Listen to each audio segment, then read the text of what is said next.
ఆదిదేవ నమస్తుభ్యం ప్రసీద మమ భాస్కరం దివాకర నమస్తుభ్యం ప్రభాకర నమోస్తుతే. శ్రీ గురుభ్యో నమః. శ్రీ మహాగణాధిపతే నమః. శ్రీ మాత్రే నమః. Welcome to Mihiravani YouTube channel. మీ డాక్టర్ సుందరి ప్రేక్షకులకు నమస్కారం. ఈరోజు మనం ఈ వీడియోలో కుంభరాశి నుండి మీనరాశిలోకి ప్రవేశిస్తున్న రవి సంచారం 30 రోజుల్లో ఎటువంటి ఫలితాలు ఇవ్వబోతోంది, ఏ ఏ గ్రహాలతో కలవబోతున్నాడు, ద్వాదశ రాశుల వారికి ఎటువంటి పరిహారాలు చేసుకోవాలి, ఎలా ఫలితాలు ఇస్తున్నాడు అనే విషయాన్ని తెలుసుకుందాం.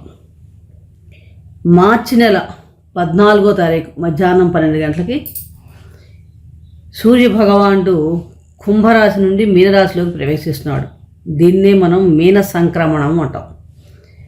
మనకి ప్రతి నెలా కూడా ఒక సంక్రమణం ఉంటుంది. అంటే రవి భగవానుడు ఒక రాశిలో 30 రోజులు ప్రయాణం చేస్తాడు. ఒక రాశి నుంచి ఇంకొక రాశికి మారటాన్ని మనం సంక్రమణం అంటాం. ఇప్పుడు జరిగే సంక్రమణం మీన సంక్రమణం, అంటే మీనరాశిలోకి రవి ప్రవేశం. ఈ మీనరాశిలోకి సంక్రమణం ఈయన రవి భగవానుడు మార్చి 14 నుంచి ఏప్రిల్ 13 దాకా కూడా మీనరాశిలో సంచారం చేస్తూ ఉంటాడు. ఈ 30 రోజుల సమయంలో రవి భగవానుడు గురు నక్షత్రమైన పూర్వభాద్ర 4వ పాదం మీద, అలాగే శని నక్షత్రమైన ఉత్తరాభాద్ర 4 పాదాల మీద, బుధ నక్షత్రమైన రేవతి నక్షత్రం 4 పాదాల మీద కూడా సంచారం చేస్తాడు. రవి మీనరాశిలో ప్రవేశించే సమయానికే మనకు అక్కడ బుధుడు రాహు కూడా సంచారం చేస్తున్నాడు. రాహు మాసం అంతా కూడా మీనరాశిలో సంచారం చేస్తాడు. బుధుడు 25 దాకా కూడా మీనరాశిలో సంచారం చేస్తున్నాడు. ఈ సమయంలో ఈ రవి భగవానుడు బుధ రాహులతో కూడా ఈ సంచార సమయంలో సంయోగం చెందబోతున్నాడు. జ్యోతిష్ శాస్త్ర ప్రకారం మనం చూసినప్పుడు రవి అంటేనే గ్రహరాజు, సూర్యుడు. ఆరోగ్యం భాస్కరాదిచ్చేజ్ అని మనందరికీ తెలుసు. అంటే సూర్య శక్తి ఈ భూప్రపంచం మీద పడటం వల్లనే మనందరం మానవ యొక్క సృష్టి జరుగుతోంది. అలాగే ఉత్పత్తి ధాన్యం ఉత్పత్తి కానీ ఏవైనా ఉత్పత్తి జరగడం, ఆరోగ్యం, ఇవన్నీ కూడా సూర్యభగవాన్ మనం ప్రధాన కారకత్వంగా కూడా చెప్పుకోవచ్చు. ఈయనకి అగ్నితత్వ గ్రహం, సూర్యభగవాన్ అగ్నితత్వ గ్రహం. మేషరాశిలో ఉచ్చస్థితి పొందుతాడు. అలాగే సింహరాశి స్వక్షేత్రం మూల త్రికోణం కూడా.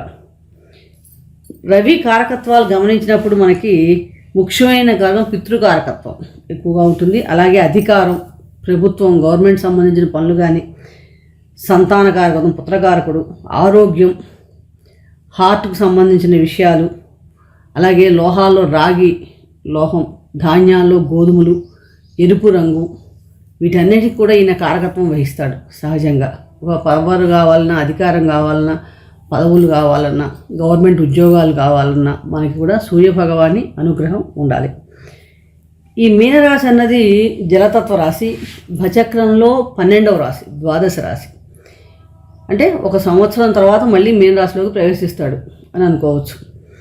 ఈ మీనరాశి అధిపతి గురువు. అంటే జలతత్వ రాశిలో అగ్నితత్వ గ్రహం ఎలాంటి ఫలితాలు ఇస్తుంది? సహజంగా అగ్నితత్వ గ్రహం జలరాశిలో అంత ఎక్కువగా ఫలితాలు ఇవ్వకపోవచ్చు. కానీ ఈ 30 రోజుల్లో బుధుడితోనూ రాహుతోనూ కూడా సంయోగం కావడం వలన ఎవరి వ్యక్తిగత జాతకంలో అయినా సరే రవి మిత్రుడై ఉండి అనుకూల స్థానాల్లో కనుక సంచారం ఉండుంటే కనుక, పొజిషన్ పొంది ఉంటే కనుక వారికి కొంచెం మంచి ఫలితాలు రావడానికి అవకాశం ఎక్కువగా ఉంది. మార్చి 14 నుండి ఏప్రిల్ 13 వరకు ఈ మీనరాశిలో రవి సంచారం ద్వాదశ రాశుల వారికి ఎటువంటి ఫలితాలు ఇవ్వబోతుంది, అలాగే అనుకూలతలు పెరగాలంటే ఎటువంటి పరిహారాలు చేసుకోవాలి అనే విషయాలు మనం ఒక రాశి వైజ్గా తెలుసుకుందాం. వృషభ రాశి, కృత్తికా నక్షత్రం 3, 4, 2, 3, 4 పాదాల వాళ్ళు, రోహిణి నక్షత్రంలో జన్మించిన 4 పాదాల వాళ్ళు, మృగశిర 1, 2 పాదాల్లో జన్మించిన వారిది వృషభ రాశి అవుతుంది. రాశ్యాధిపతి శుక్రుడు. మీనరాశిలో రవి సంచారం వృషభ రాశి వారికి ఎలా ఉండబోతుందో చూసినప్పుడు చతుర్థాధిపతి అయిన రవి లాభస్థానంలో సంచారం చేస్తున్నాడు. అలాగే ద్వితీయ పంచమాధిపతి అయిన బుధుడితోనూ రాహుతో కూడా కలయిపోతున్నాడు.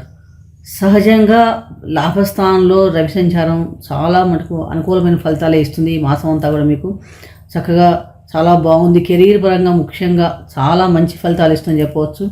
ఈ మాసంలో మీకు నూతన పదవులు కానీ ప్రమోషన్స్ రావటం కానీ ఇలాంటివన్నీ ఉండే అవకాశం కూడా ఎక్కువగా ఉంది మీకు ఎలిజిబిలిటీ ఉంటే కనుక. అలాగే సంఘంలో కూడా మీకు గౌరవం పెరుగుతుంది, ఇంట్లో మీ గౌరవం పెరుగుతుంది. సహజం చాలా బాగుంది. కెరీర్ పరంగా మంచి అవకాశాలు రావడానికి కూడా అవకాశం ఉందని చెప్పవచ్చు. అలాగే కొత్త కొత్త అవకాశాలు రావటం కానీ విదేశాల్లో కూడా మీకు మంచి అవకాశాలు పొందే అవకాశాలు ఈ మాసంలో ఎక్కువగా కనిపిస్తున్నాయి. ఈ మాసంలో మీకు వ్యాపారం చేసేవారికి చాలా మటుకు అన్ని మీ వ్యాపార పెట్టుబడుల నుంచి మంచి లాభం పొందే అవకాశం కూడా ఎక్కువగా కనిపిస్తుంది. అంటే మీరు పెట్టిన పెట్టుబడి నుంచి మంచి లాభం ధనాదాయం పెరిగే అవకాశాలు ఎక్కువ కనిపిస్తున్నాయి. ఉద్యోగం చేస్తున్నా వ్యాపారం చేస్తున్నా కూడా మీకు మంచి ఆదాయం అయితే ఈ మాసంలో రావడానికి అవకాశం ఎక్కువగా ఉంది. ఆరోగ్య విషయంలో కూడా చిన్న చిన్న సమస్యలు ఉంటాయి, పెద్ద అంత ఇబ్బంది పెట్టమనే చెప్పవచ్చు. చాలా మటుకు ఈ మాసంలో మీకు చాలా మటుకు అనుకూలంగానే ఉందని చెప్పవచ్చు.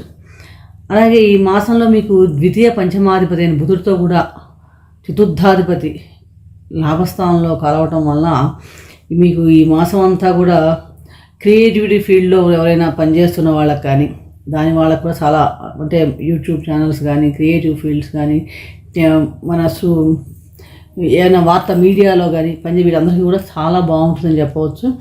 ముఖ్యంగా ఈ మాసంలో మీకు ఏంటంటే వృత్తిపరంగా చాలా మంచి ప్రభావం బాగా కనిపిస్తుందని చెప్పవచ్చు. మీరు చేసిన పనికి మంచి గుర్తింపు రావడం కూడా ఈ మాసంలో మీకు ఎక్కువగా అనిపిస్తుంది.